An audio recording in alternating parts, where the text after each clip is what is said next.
All right, welcome to Mount Lemmon Ski Valley. Final stop, although maybe we'll try to go up the road over there to the top. I don't think we'll be able to. We are now in, again, partially pine forest, but mostly mixed conifer forest. We've been driving for 48 minutes, so 48 minutes from the bottom, from Tucson to this. I mentioned before, those are aspens. This is the parking lot of the ski valley. There's our ride over there.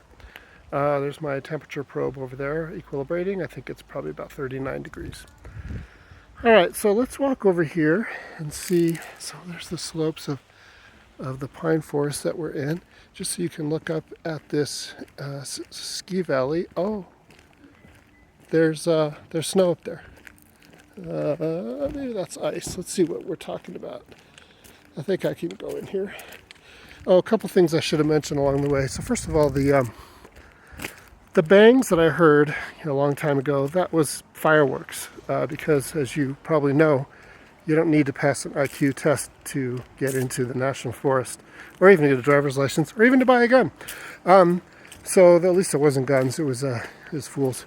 Second of all, since Windy Point, I've been regularly passing signs that say, watch for ice and watch for snowplows. I haven't seen any ice or snowplows, which is unfortunate, but they'll be here soon. Yeah, that white stuff up there is probably, I'm going to guess frost. I don't know if it's actually snowed up here.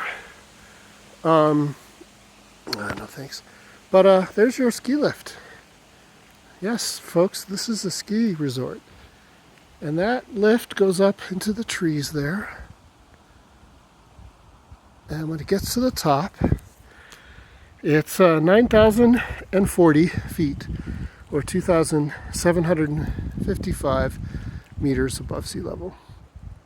Right here, we're a little bit lower. I think we're probably 89 something. So the ski lift goes up pretty far. But yeah, somewhat different ecosystem, I think, than where we started. Deep, dark forest up there. Let's see, what else should I tell you? Nothing. Let's go see what the temperature is. I'll put you on pause. All right, so that, by the way, over there, just walking across the parking lot, is the Iron Door restaurant. It's got a pretty fun menu. I've never actually eaten there, but we'll have to do that sometime soon. So on the other side of this ridge, where the Ski Valley is the village of Summerhaven. We're not going to go see that. It's quite cute. It burned to ashes in, I believe, 2004 at a big fire. You may have noticed some evidence of death and fire around here. And in fact, as I'll show you in a second, we can't go a little bit further up the road, which I wanted to, because there's a prescribed burn going on. That's pretty exciting. Prescribed burn. Do not report. All right, what's the temperature of the Fool? Oh, well, 42. So that's not that different from where we were down at the Palisades. So that's about, 5.5 degrees. Only fools, right? A little bit chillier before we get to the 4 degrees of a refrigerator. Okay, I'm going to walk around the corner to see if we can, so here's what I was talking about. So this road's closed. According to the gentleman at the ranger station at the Palisade, closed due to ice, which I now believe, since I saw ice up on that mountain. Mile and a half to the actual top of Mount Lemmon, which was a really great place.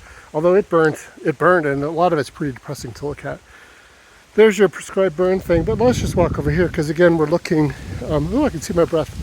We're looking to the now north-ish and east at the tremendous valley, the San Pedro Valley, on the other side of this mountain range. And if things look a little barren to you, it's because they are, and now you can see why. That's a lot of burn from the fires that came through. And I think there was a fire more recently than 2004, but the big one was 2004. Okay, so now we're going to head home. I'll get some food and head home, and I'll time the drive back down, and I'll give you a temperature and a time at the top and the bottom.